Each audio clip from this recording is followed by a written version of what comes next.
I'm a journalist who's been investigating journalism. In particular, how the British newspapers have presented immigrants and refugees, and how our press regulator has intervened or not when things have gone wrong, when newspapers have not accurately reported what's been happening. And I haven't liked what I've seen. A daily deluge in some of our media that's spreading hatred towards migrants and refugees. And it should be said at the outset that the distinction between EU migrants, non-EU migrants, illegal migrants, asylum seekers, and refugees are not in these reports. They're lumped together. According to some British media, they're all the same. And in demonstrating this, I want to give some examples of some of the newspaper reports that I've been looking at lately. In particular, a report that led up to the lifting of work restrictions for Romanians and Bulgarians coming to Britain at the beginning of last year. And in the months leading up to that event, some of the British media was spreading great fear that 29 million Bulgarians and Romanians would now be allowed to come to Britain. Well, here was the Daily Mail online story about this. The Daily Mail is the world's most popular online newspaper with almost 200 million online readers. And here it is, confirming everyone's fears. From the 1st of January, the newspaper was claiming that all the planes and buses from Romania and Bulgaria to Britain were full up and sold out. They're on their way. And the readers, there were almost 1,800 comments underneath the story, pre-moderated comments from readers absolutely horrified. Our country's already full. Please don't come here. We don't want you. It shows my stomach to be invaded like this. So all this hatred towards Romanians and Bulgarians in particular, and generally against migrants, was something that this story churned up. But actually, the story turned out to be completely untrue. Flights had not been doubled, as claimed by the Daily Mail, and in not very PR speak, Wizz Air press office told me it's complete rubbish.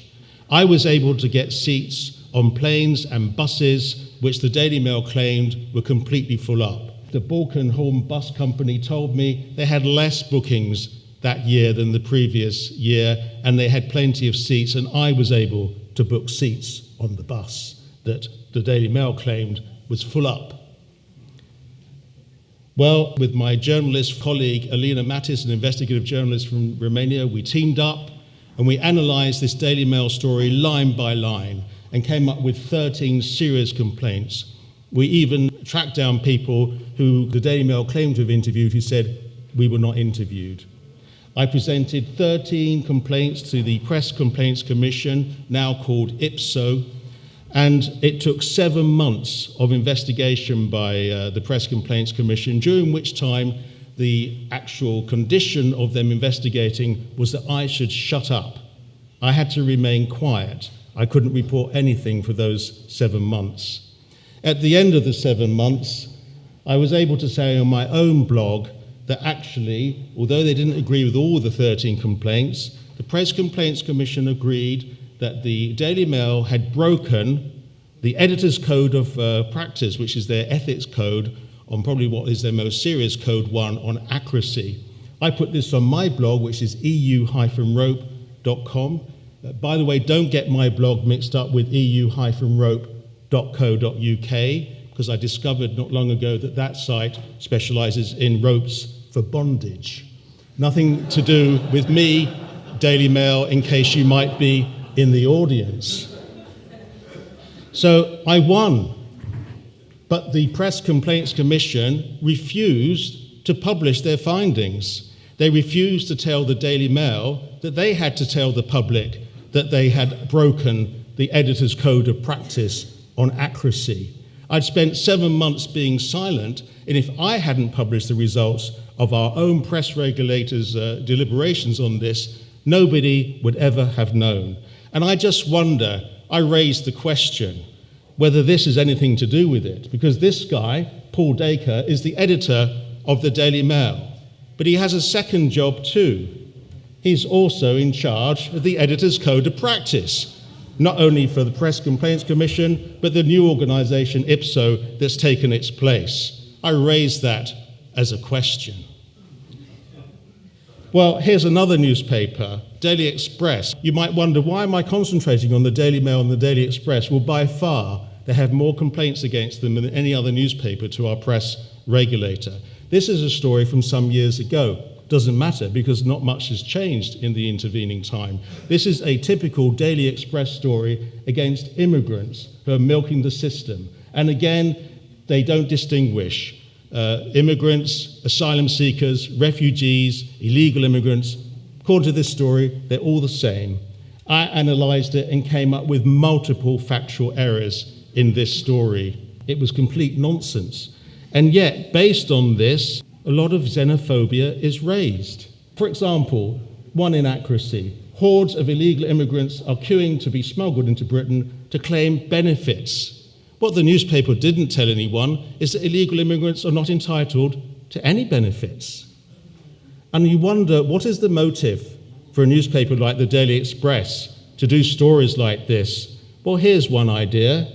You can ring them and vote on whether you think these illegal immigrants should get benefits that they're not entitled to get in the first place. If you vote yes or no, the Daily Express still makes a lot of money out of it. Here's a more recent story from August.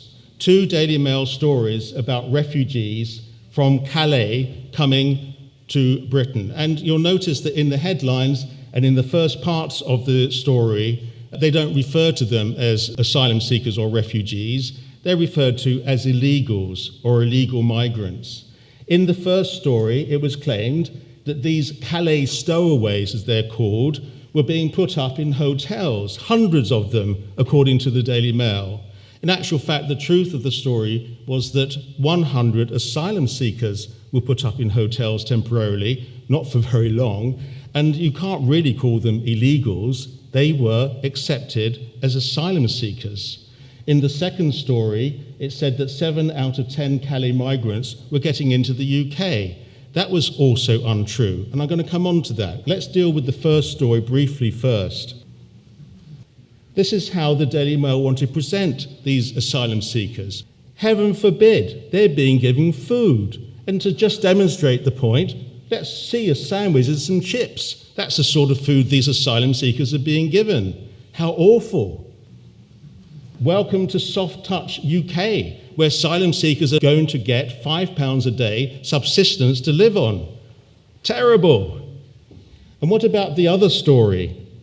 Well, this is the Chief Constable of Kent, who told our Parliament that within 4 months, 70% of the refugees, migrants, asylum seekers, whatever you want to call them, who are camped in what's known as the jungle in Calais, 70% of them within 4 months disperse. But no one really knows where they go. Some of them may come to Britain, some of them may go to other parts of Europe or claim asylum in France.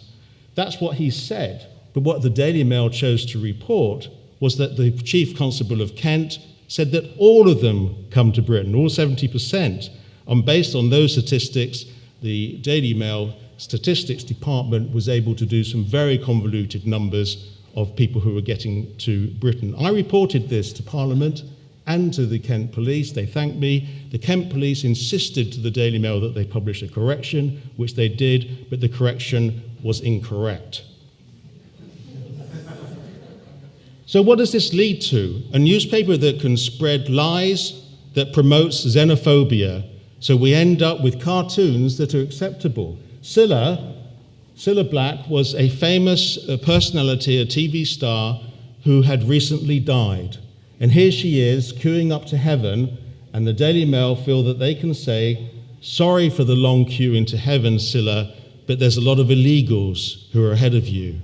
Illegals meaning asylum seekers. Asylum seekers, 2,600 of whom drowned on the Mediterranean. And this is how a leading newspaper in Great Britain is depicting that.